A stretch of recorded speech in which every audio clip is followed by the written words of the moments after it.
Singh sir के YouTube platform पर सभी दर्शकों का हार्दिक अभिनंदन है। सभी दर्शकों को मेरा नमस्कार, आदाब, सत श्री अकाल।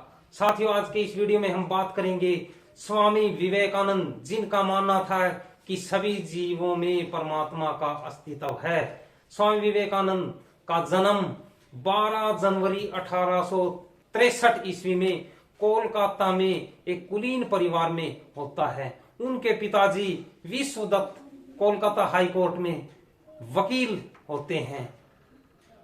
स्वामी विवेकानंद बचपन से ही बहुत ही नटखट थे। उनका बचपन का नाम नरेंद्र नाथ था। स्वामी विवेकानंद जी बचपन से ही कुशाग्र बुद्धि थे। उनकी माता काफी धार्मिक प्रवृत्ति की थी, तो इसलिए उनकी माता जी का प्रभाव स्वामी विवेकानंद पर भी पड़ा। इसलिए वो भी बचपन से ही धार्मिक प्रवृत्ति के थे। बचपन से ही स्वामी विवेकानंद जी ईश्वर को जानने की जिज्ञासा थी और वो धार्मिक एवं आध्यात्मिक प्रवृत्ति के बन गए। स्वामी विवेकानंद जी ने धर्म, दर्शन, वेद, साहित्य, पुराण एवं उपनिषदों का ज्ञान अर्जित किया। इन उपनिषदों का ज्ञान अर्जित करने के पश्चात 1882 ईस्वी में रामकृष्ण परमहंस को अपना आध्यात्मिक गुरु बना लेते हैं।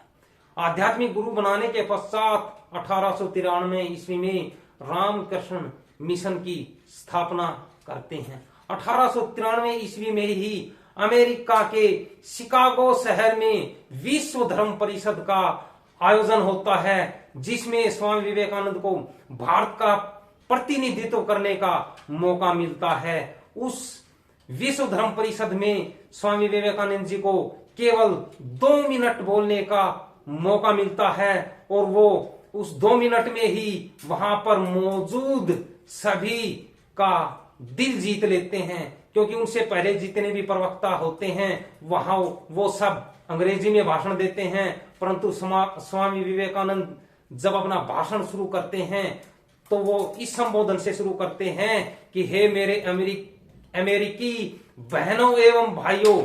इस संबोधन से शुरू करते ही वहां पर तालियां की गड़गड़ाहट शुरू हो जाती है और वहां पर मौजूद सभी का दिल जीत लेते हैं। स्वामी विवेकानंद जी ने भारतीय संस्कृति का प्रचार प्रसार करने के लिए अमेरिका, इंग्लैंड, यूरोप की यात्राएं की और हिंदू दर्शन के सिद्धांतों का प्रचार एवं प्रसार किया। स्वामी विवेकानंद जी महिलाओं का काफी सम्मान करते थे।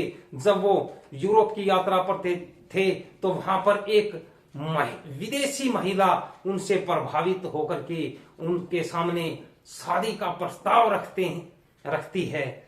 तब विवेकानंद जी कहते हैं, मैं शादी नहीं कर सकता क्योंकि मैं एक सन्यासी हूं।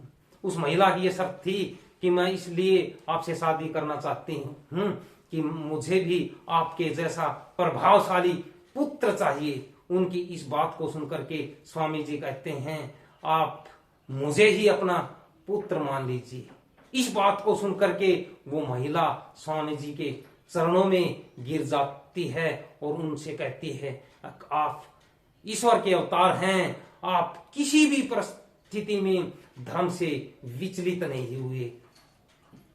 स्वामी जी के विचारों से काफी प्रभावित होती है। स्वामी जी एक बार आश्रम में